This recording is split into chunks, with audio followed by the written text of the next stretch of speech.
The supplies you'll need to make your rain barrel.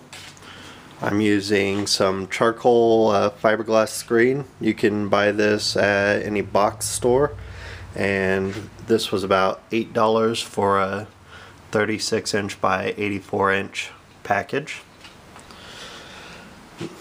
The drain part was a little bit harder. In the plumbing section you could find these hose bib.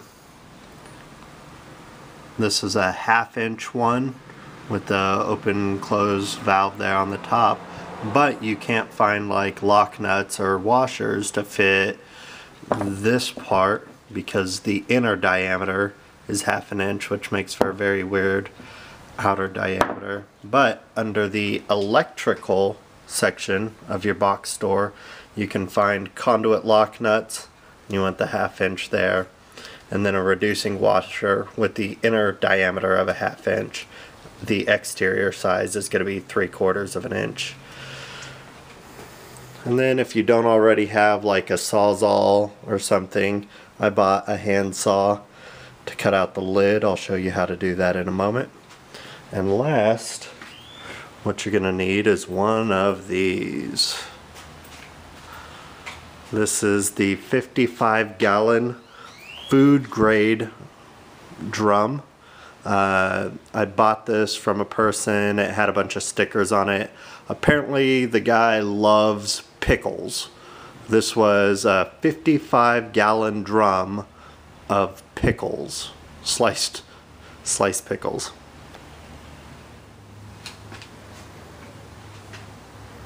So just for demonstration purposes, I've used this 3/4 inch bit, and I drilled a hole in the top of the lid. This is not what you're going to do, but I just wanted to test it and make sure it does work with a 3/4 inch. It's going to be tight, but you can actually thread this into position, which is what I want. On the back, we've got the washer to hold it in place, along with the conduit lock nut. And what we'll do is I've got some sealant left over from the gutter project that I did, and if you haven't watched that project, I would definitely suggest that.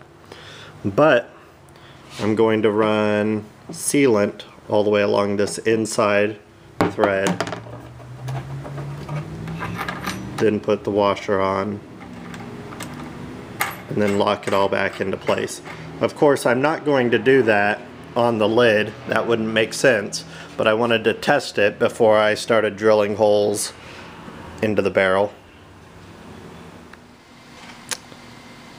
Using the saw, I went ahead and cut out the top of the lid, and then I used the very tip of the saw to scour or make abrasions to the top of the lid. This is going to help the glue find something to hold on to instead of the smooth surface of the container. Once that's complete, we're going to go ahead and just glue the screen into place.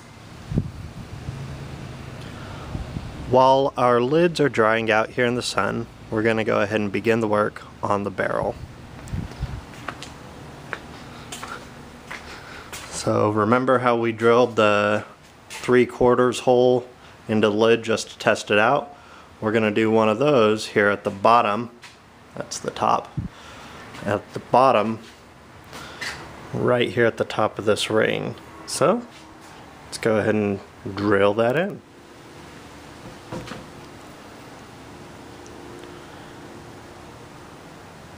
In order to get as good a seal as possible, because I don't want any leaks coming from the spigot, I'm going to go ahead and use some of the micro sealant that I have left over from my gutter project, and I'm going to put that along this exterior washer and then screw the hose into the hole that we've now drilled. Alright everyone, that's it for this episode of Growing in OKC. This is the completed project, my rain barrel. All told, this rain barrel only cost about $9 to build. And you know, when you go to the store and you try to buy one, they're about $100 at one of the big box stores. So build your own. It's really simple, and I know if I can do it, you can. If you like this rain barrel project, or if you just like watching my videos, click the like button below, and feel free to comment if there's any step that I skipped that I didn't really explain to you all. Good luck growing in Oklahoma City or wherever you're at in the country.